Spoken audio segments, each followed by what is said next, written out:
and welcome back to DM Bhatt Group Tuition, a place for all the rankers।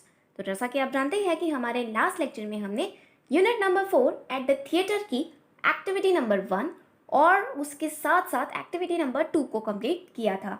अगर आप मेरे उस video को देखना चाहते हैं तो लिंक मैंने डिस्क्रिप्शन बॉक्स में दी हुई है, तो अगर आप चाहें तो उसे देख सकते हैं। तो आज उसी सिलसिले को थोड़ा सा आगे बढ़ाएंगे और आज हम स्टार्ट करेंगे एक्टिविटी नंबर 3, एक्टिविटी नंबर 4 और थोड़ी कहीं जो और हमें एक्टिविटीज़ दी गई है उनके बारे में भी आपको थोड़ी सी इन्फॉर्मेशन मैं दे दूंगी लास्ट में। ओके, तो चलिए स्टार्ट करते हैं एक्टिविटी नंबर 3 से। Make a list of undesirable behaviour in the classroom and school. Compare your list with that of your friends.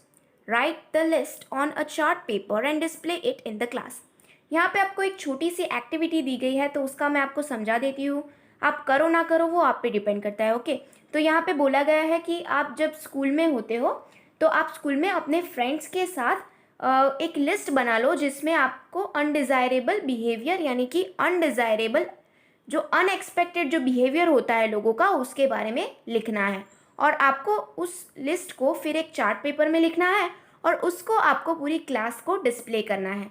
तो इससे होगा क्या कि जिन जिन लोगों की जो बातें हमें पसंद नहीं आती उसके बारे में हमें पता चल जाएगा और हम उस बात को सुधार पाएंगे। तो अगर आप ये एक्टिविटी को करना चाहते हैं तो जब स्कूल्स खुल जाए तो तब आप जाके अपने फ्रेंड्स के साथ ये एक्टिविटी करिएगा। अभी हम मूव ऑन करते हैं activity number 4, read and enjoy at the theatre to the lady behind me, जो लिखी गई है AP हर्बर्ट के द्वारा। अभी मैं आपको एक इम्पॉर्टेंट सूचना दे देती हूँ कि ये जो पोएम होती है ना, कोई भी आप पोएम लिखते हो तो उसके नीचे आपको पोएट का नाम लिखना ज़रूरी रहता है। यानी कि आप कोई भी पोएम, अगर इस पोएम का कोई भी स्टैंजा अगर आपकी एग्ज़ाम में आता है तो आप वो स्टैंजा लिखने के बाद उसके नीचे पोएट का नाम ज़रूर से लिखोगे। पोएट का नाम मेंशन करना बहुत ही ज़्यादा इंपॉर्टेंट रहता है। ओके, तो चलिए स्टार्ट करते हैं AP हर्बर्ट से। थोड़ी सी इन्फॉर्मेशन आपको AP हर्बर्ट के बारे में दे देती हूँ मैं। AP हर्बर्ट जो थे वो एक नॉवेलिस्ट थे और साथ ही साथ एक ह्यूमरिस्ट भी थे। यानी कि उनकी पोएम या उनके जो स्टोरीज होती थी वो काफ़ी ह्यूमर से भरे रहते थे, यानी कि उसे रीड करके सबको बहुत ही ज़्यादा हंसी आती थी। ओके, और दूसरी बात ये है कि AP हर्बर्ट जो है वो ऑक्सफोर्ड यूनिवर्सिटी की जो पार्लियामेंट है उसके एक मेंबर भी रह चुके हैं। तो चलिए AP हर्बर्ट की एक बेहतरीन वर्क पे आज हम डिस्कशन करेंगे जो है at the theatre to the lady behind मी।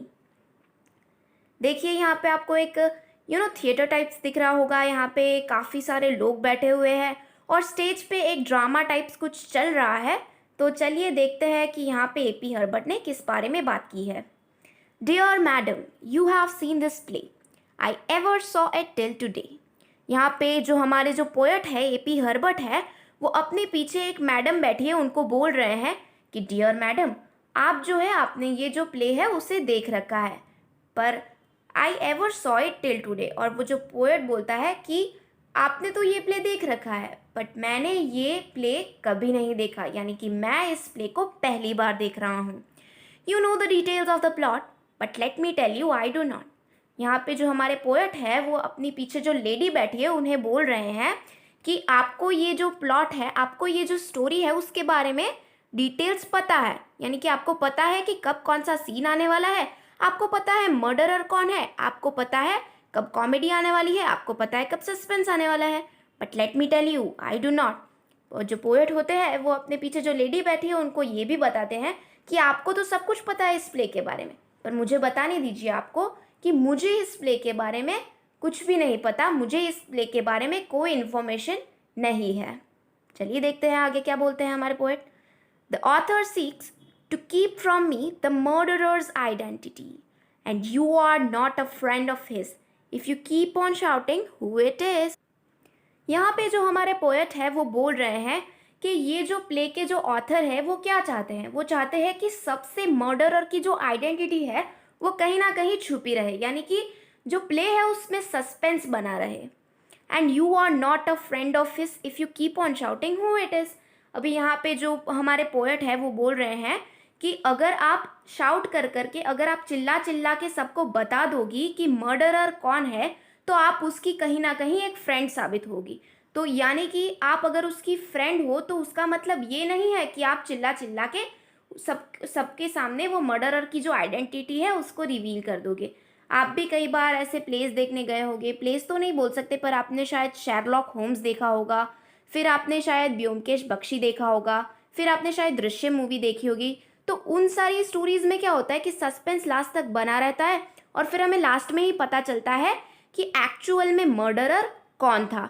तो यहाँ पे भी कुछ ऐसा ही हो रहा है कि इस प्ले में किसी मर्डरर की आइडेंटिटी को छुपाने की कोशिश की जा रही है, पर ये जो लेडी है वो अपने ऑथर को बहुत ही ज़्यादा, वो अपने जो पोएट है उनको बहुत ही ज़्यादा परेशान कर रही है। और वो क्या कर रही है कि वो जो मर्डरर है, जो खूनी है, उसका जो आइडेंटिटी है वो सबके सामने रिवील कर रही है। यानी कि जब भी वो जो मर्डरर है वो स्टेज पे आता है तो वो तो चिल्ला चिल्ला के बोल देती है कि देखो ये मर्डरर आया, मर्डरर आया। तो आपको प्ले देखने में कोई इंटरेस्ट रहेगा? नहीं रहेगा ना। आपका सारा दिलचस्पी प्ले में से कहीं ना कहीं खराब हो जाएगा, आपका सारा दिलचस्पी स्पॉइल हो जाएगा। The actors in their funny way have several funny things to say, but they do not amuse me more if you had said them just before. यहाँ पे हमारे जो पोएट है वो कहना चाहते हैं कि ये प्ले के जो एक्टर्स हैं उनके पास काफ़ी सारी फ़नी फ़नी थिंग्स है जो वो अपने फ़नी वे में हमारे तक लाना चाहते हैं। यानी कि जो ये एक्टर्स जो ये प्ले परफॉर्म कर रहे हैं उनके पास काफ़ी फ़नी थिंग्स भी है जो वो अपने फ़नी वे में बताना चाहते हैं। But they do not Amuse me more if you have said them just before. पर वो जो ये जो एक्टर्स काम कर रहे हैं वो मुझे ज़्यादा खुशी नहीं दे रहे उनके जोक्स में। क्यों? क्योंकि आपने जो जोक्स है वो मुझे पहले ही बता रखे हैं। चलिए आपको इसमें एक एग्जांपल दे देती हूँ अगर आपको पता ना चला हो तो। आप मान लीजिए कि मैं एक जोक आपको बता रही हूँ, ओके, और दूसरी ही साइड पे जेठालाल आपको एक जोक बता रहा है। तो आपको ज़्यादा हंसी किस में आएगी? नहीं, आप सोच के बताइए, आपको ज़्यादा हंसी किस में आएगी? ऑब्वियसली जेठालाल वाले जोक में आएगी, क्योंकि जेठालाल को पता है कि कहाँ पे कॉमिक टाइमिंग होती है, कॉमिक सेंस किसे बोलते हैं। तो एक्टर्स जो होते हैं उनको पता होता है कि किस तरीके से कौन से जोक को कैसे बोलना है। पर यहाँ पे जो लेडी है वो अपने ही अंदाज में जोक जो है वो आने वाला था उसके पहले ही उसने बता दिया, और फिर जब एक्टर सही में वो जोक सुना रहा था तब जो हमारे जो पोएट थे उनका सारा मज़ा खराब हो गया। यहाँ पे यही कहना चाहते हैं कि जो एक्टर्स थे उनके पास काफ़ी सारी फ़नी चीज़ें थी अपने फ़नी वे में बताने के लिए, पर आपने ये सारा पहले ही बता दिया तो वो जो मेरा फ़न था, जो मेरा फ़न का एलिमेंट था प्ले में, वो सारा आपने स्पॉइल कर दिया। The merit of the drama lies I understand in some surprise. यहाँ पे जो हमारे पोएट है वो बोल रहे हैं कि ड्रामा की असली जो जान होती है, एक ड्रामा की जो जान होती है वो कहाँ कहाँ रहती है? तो वो उसके सरप्राइज में रहती है, वो उसके सरप्राइज के एलिमेंट में रहती है। सरप्राइज को आप सस्पेंस भी बोल सकते हो। But the surprise now must be small since you have just four told all. मैंने आपको लास्ट टाइम भी एक एग्जाम्पल दिया था, वो बाहुबली वाला, आपको याद हो तो। आप अगर मूवी देखने गए हो और आपको जानना है कि कटप्पा ने बाहुबली को क्यों मारा, पर अगर आपके पीछे वाली लेडी है वो आपको पहले ही बता देगी कि ऐसा ऐसा हुआ था इसलिए कटप्पा ने बाहुबली को मारा, आपका सारा मज़ा तभी स्पॉइल हो जाता है। ओके, तो यहाँ पे भी ये वही कहना चाहते हैं कि मेरे सामने ये जो सस्पेंस है वो काफ़ी छोटा बन के रह गया है क्योंकि आपने सारा सस्पेंस मेरे सामने पहले ही खोल दिया है। तो मेरा सारा जो दिलचस्पी था, मेरा सारा मज़ा था, मेरा सारा इंटरेस्ट जो था इस प्ले को देखने में, वो सारा ही मेरा खराब हो गया है। चलिए आगे देखते हैं और क्या होता है। The lady you have bought with you is I infer a half wait to.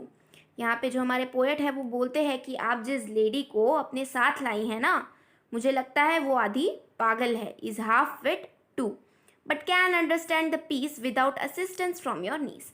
और जो हमारे पोएट है वो बोलते हैं कि मैं प्ले को समझने में सक्षम हूँ। ओके, मुझे पता है कि प्ले को कैसे समझते हैं और मेरे में इतनी बुद्धि है कि मैं प्ले को देख के उसकी स्टोरी को समझा सकता हूँ without assistance of your from your niece. वो बोलते हैं कि अगर आपकी नीस मुझे असिस्टेंस नहीं देगी, अगर आपकी नीस मुझे पहले से ही समझाएगी नहीं, फिर भी मुझे पता चल जाता है कि प्ले में क्या चल रहा है और प्ले में कैसा कैसा सीन बन रहा है। तो आप अपनी नीस को प्लीज़ बोलिए कि मुझे उसका असिस्टेंस बिल्कुल नहीं चाहिए प्ले देखने में। In short, foul woman, it would suit me as well if you were mute. अब वो बोलते हैं फाउल यानी कि मूर्ख। Okay, in short, foul woman, it would suit me just as well if you were mute. वो बोलते हैं कि यही अच्छा रहेगा मेरे लिए अगर आप म्यूट रहो, आप चुप रहो, उसी में सबकी भलाई है और सबके साथ मेरी भी भलाई है। In fact to make my meaning plain, I trust you will not speak again. वो थोड़ा प्लेनली इस बार बोलते हैं कि मैं इस बार प्लेन मीनिंग में आपको बता देता हूँ, आपको समझ ना आया हो तो। आई trust you will not speak again, वो बोलती है, वो जो हमारे पोएट है वो बोलते हैं उस लेडी को कि मुझे आप पे इतना भरोसा है कि इतना सब मैंने आपको सुनाया है, इतनी सारी जो मैंने आपको डांट लगाई है, उसके बाद अब आप फिर बोलने की कोशिश नहीं करोगे। And may I add one human touch, don't breathe upon my neck so much. यहाँ पे जो हमारे पोएट है उन्होंने लास्ट में एक ह्यूमन टच भी ऐड कर दिया है। देखिए यहाँ पे ऐसा नहीं बोला गया है कि don't breathe upon my neck so much, तो आप ऐसा मत समझिए कि जो लेडी है वो पोएट के मतलब नेक पे ब्रेथ कर रही है, ऐसी बात नहीं है। एक्चुअली बात ये है कि जो नीस और उनकी जो दूसरी जो नीस यानी कि भतीजी, मैं आपको ये बताना रह गया था, बट नीस का मतलब भतीजी होता है। ओके, तो आपने कई बार देखा होगा लड़कियों को गॉसिप करते हुए, थोड़ा सा नीचे झुक जाएंगी और बाद में थोड़ा सा खुसुर पुसुर वो करेगी। ओके, तो यहाँ पे यही बोला गया है कि आप दोनों, आप और आपकी नीस जो खुसुर पुसुर कर रहे हो, उस खुसुर पुसुर में मेरे नेक पे जो है आप दोनों की ब्रीथ महसूस हो रही है। तो ओके, तो मैं ये ह्यूमन टच देना चाहूँगा आपको कि आप दोनों बातें करना बंद कीजिए, यानी कि अपनी खुसुर पुसुर बंद कीजिए, क्योंकि उसके कारण आपकी जो ब्रीथ है ना वो मेरे गले पे आ रही है। तो यही थी हमारी सुंदर सी पोएम एट द थिएटर, काफ़ी ह्यूमरस थी। तो मैंने अपनी पूरी ट्राई की है आपको समझाने के लिए। ओके, यहाँ पे हमें एक्टिविटी नंबर 5 दी गई है मैच। चलिए अब हम मैच ए विद बी को थोड़ा सा डिस्कस कर लेते हैं। यहाँ पे हमें फर्स्ट वर्ड प्लॉट दिया गया है। तो प्लॉट यानी कि होता है events in the story of a play. Okay, फिर हमें दिया गया है सीक। तो सीक का मतलब होता है to try, to find, get और अचीव। तो यानी कि हमारा जो ऑप्शन डी है वो आंसर बन जाता है। फिर मेरिट दिया गया है। ओके, तो मेरिट में आएगा आंसर सी, इंटरेस्ट। ओके, फिर हमें दिया गया है अम्यूज़। ओके, तो अम्यूज़ है हमारा नंबर 4 और नंबर 4 का आंसर हो जाता है हमारा ऑप्शन ए, इंटरेस्ट और गिव प्लेजर। ओके, तो चलिए मैच कर देते हैं इनको। यस, थोड़ा सा, हाँ ओके। अभी यहाँ पे हमें दिया गया है फोर टोल्ड। तो फोर टोल्ड होता है टोल्ड बिफोर हैंड। बाद में हमें इन्फर नाम का शब्द दिया गया है 6 नंबर में। तो 6 नंबर का आंसर हमारा आ जाता है option G, reach an opinion from facts. तो चलिए उसे मैच कर देते हैं, एक मिनट। यस, फिर हमें दिया गया है हाफ विट। हाफ विट का मतलब होता है स्टूपिड। फिर दिया गया है फाउल। तो फाउल का मतलब होता है मैनरलेस। फिर दिया गया है पीस। तो पीस होता है अ composition in music, drama, sculpture etcetera. बाद में असिस्टेंस। असिस्टेंस का मतलब होता है हेल्प। फिर दिया गया है म्यूट। तो म्यूट का मतलब हम बोल सकते हैं, म्यूट का मतलब स्पीचलेस। ओके, तो इसे स्पीचलेस से मैच कर दिया। और लास्ट हमारा नंबर है नीस। तो नीस को हम मैच कर देंगे इससे। ओके, चलिए फिर से एक बार सारे आंसर बोल देती हूँ। फर्स्ट नंबर में आएगा ऑप्शन बी, सेकेंड नंबर में आएगा ऑप्शन डी, थर्ड नंबर में आएगा ऑप्शन सी, फोर्थ नंबर में आएगा ऑप्शन ए, फिफ्थ नंबर में आएगा ऑप्शन एफ, सिक्स्थ नंबर में आएगा ऑप्शन जी, सेवेंथ नंबर में आएगा ऑप्शन ई, एट्थ नंबर में आएगा ऑप्शन आई, नाइन्थ नंबर में आएगा ऑप्शन एच, टेंथ नंबर में आएगा ऑप्शन के, 11th नंबर में आएगा ऑप्शन एल और the last one 12th number में आएगा ऑप्शन जे। ओके, अब हम क्वेश्चन आंसर्स को डिस्कस कर लेते हैं। What kind of play do you think was the poet watching eight the theatre? Answer. The poet was watching a suspense or a horror play. The theme of the plot was based on murder. The play would give surprise by disclosing the murderer's identity in the end. The play is provided fun through the dialogues of some characters. Okay? तो चलिए अब हम दूसरा question discuss कर लेते हैं। How did the poet know that the lady had seen the entire play? Answer. The poet was watching the play for the first time with great interest. A lady and her niece were sitting on the seats behind him. They were talking loudly about the development of the play, therefore the poet was able to make out that the lady has already seen the entire play. Okay? चलिए अब question number 3 पे move on करते हैं। तो question दिया गया है, why did the poet get annoyed, give reason. Answer, the poet was watching a suspense play. At that time a lady and her niece were talking loudly about the happenings of the play. In suspense play, if the suspense is revealed beforehand, the charm of watching the play gets destroyed. So the poet was annoyed. Okay, तो इसलिए poet यहाँ पे annoyed था। चलिए अब question number 4 की तरफ move on करते हैं। चलिए अब इस क्वेश्चन को समझ लेते हैं। What is the poet's remark about the lady? Answer, the elderly lady and her niece were talking loudly about the happenings of the play. The poet remarked about the young lady that she is a half-wit. The poet felt she too was mannerless like her aunt. The poet could understand the play even without the help of that young lady. चलिए अब हमारा last question देख लेते हैं। The poet told the lady two things plainly, right them in your words. Answer, the lady was talking loudly about the plot of the play with her niece. Therefore the poet was annoyed and addressed the lady as foul woman. He also told her to keep her mouth shut. तो यहाँ पे हमारी activity number 6 जो थी वो complete हो जाती है। ओके, सो स्टूडेंट्स, आज के लिए सिर्फ इतना ही। अगर आपको वीडियो पसंद आई हो तो प्लीज़ इसे लाइक कर दीजिएगा, शेयर कर दीजिएगा अपने फ्रेंड्स के साथ और कमेंट कर दीजिएगा, ठीक है। और दूसरी बात बताना चाहती हूँ कि आज हमने activity number 3, activity number 4, activity number 5 और एक्टिविटी नंबर 6 ये चारों कंप्लीट कर ली है। तो that's it for today, bye bye.